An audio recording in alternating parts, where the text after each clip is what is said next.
আসসালামু আলাইকুম। যেসব নতুন বন্ধুরা ক্লাস 1 থেকে 5 পর্যন্ত পার হয়ে ক্লাস 6 এ উঠেছেন, তারা কিন্তু ১ নাম্বার ২ নাম্বার অঙ্কটা পাবেন। আমি ১ নাম্বার ২ নাম্বার অঙ্কটা দিব, অবশ্যই দিব। কিন্তু তার আগে প্রথমত ৪, ৬ আর ৭ নাম্বার অঙ্কটা দিচ্ছি। কারণ আপনারা অনেকেই হয়তো ১ নাম্বার ২ নাম্বার করেই ফেলেছেন। আবার অনেকে করেননি। আবার অনেকে বুঝতে পারতেছেন না কি করবেন। যাদের বাসায় টিচার আছে ভালো, যাদের বাসায় টিচার নাই তারা কিন্তু ইউটিউব থেকে হেল্প নিতে পারেন। আবরার মাহির ম্যাথ চ্যানেল থেকে আমি ভিডিওটা করতেছি। এখানে মোটামুটি কিছু কিছু অঙ্ক ধীরে ধীরে সবই পাবেন ইনশাআল্লাহ। এখানে দেখেন ৯ অঙ্কের বৃহত্তম ক্ষুদ্রতম সংখ্যার কথা বলেছে। ৯ অঙ্কের বৃহত্তম ক্ষুদ্রতম সংখ্যা লিখো। তারপর ৭ অঙ্ক বিশিষ্ট কোনো বৃহত্তম সংখ্যার প্রথমে প্রথমে ৭ এবং শেষে ৬ আছে। তারপর আবার কি বলছে এখানে, এই সংখ্যাটাকে বিপরীতভাবে সাজালে কথাই লিখো। এটা অনেকেই পারবেন, বুঝতে পারছেন, কিন্তু বিষয়টা লিখবেন কীভাবে এটাই বুঝতে পারতেছেন না হয়তো বা। সেটার জন্য আসেন আমরা বোর্ডে চলে যাই। আগে ৪, তারপরে করব হলো ৬, তারপরে ৭। তাহলে আমরা বোর্ডে চলে আসছি। ষষ্ঠ শ্রেণী ১.১, ষষ্ঠ শ্রেণী ১.১, ৪ নং সমাধান। আমি যেমনটি বলেছিলাম, ৯ অঙ্কের বৃহত্তম সংখ্যা, ৯ অঙ্কের বৃহত্তম সংখ্যা, এটা কিন্তু ৯টা ৯ আছে।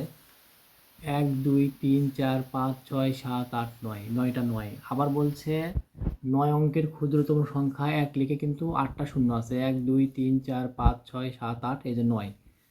তো এইভাবে জিনিসগুলো আরও ভাবে আসতে পারে। ৯ অঙ্কের বৃহত্তম আসতে পারে, ৭ অঙ্কের, ৫ অঙ্কের, ৬ অঙ্কের বৃহত্তম সংখ্যা, আবার ৬ অঙ্কের ক্ষুদ্রতম সংখ্যা, ২ অঙ্কের ক্ষুদ্রতম, এভাবে আসতে পারে। আপনারা এই জিনিসটা ফলো করবেন। ৪ নম্বর সমাধান শেষ। তো এখন আমরা করব হলো ৬ এবং ৭। যেমনটি বলেছিলাম ৬ অঙ্কের সমাধান দেখেন। প্রথমে বলা ছিল ৭ অঙ্ক বিশিষ্ট বৃহত্তম সংখ্যার প্রথমে ৭। ৭ অঙ্ক বিশিষ্ট বৃহত্তম সংখ্যার প্রথমে ৭ এবং ৬, এবং প্রথমে ৭ এবং শেষে ৬ সংখ্যাটি হবে। দেখেন প্রথমে ৭ লিখব, শেষে ৬ লিখব, কিন্তু প্রথমে ৭ লেখার পর আমরা ৬ অঙ্ক করার জন্য আগে প্রথমে ৭ লিখলাম। ১ অঙ্ক, ২ অঙ্ক, ৩ অঙ্ক, ৪ অঙ্ক, ৫ অঙ্ক, ৬ অঙ্ক, এই ৭ অঙ্কে আমরা ৬ দিব। Same process.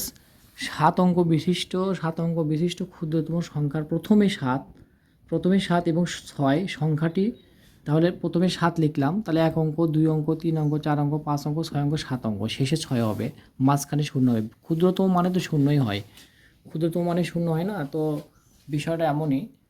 এখন ৭ নাম্বার সমাধান করাবো।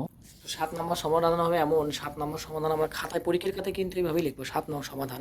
তাহলে এখানে যেটা দেওয়া আছে ৩, ৪, মানে ৭৩,৪৫৫ সংখ্যাটি, অর্থাৎ এই সংখ্যাটি বিপরীতভাবে সাজিয়ে পাই। আপনাদের নাম্বার যখন ২-৩ মার্ক থাকবে কোশ্চেনে, তখন অবশ্যই কিন্তু এইভাবে লিখবেন, এই সংখ্যাটি বিপরীতভাবে সাজিয়ে পাই, বিপরীতভাবে আগে সাজাবেন।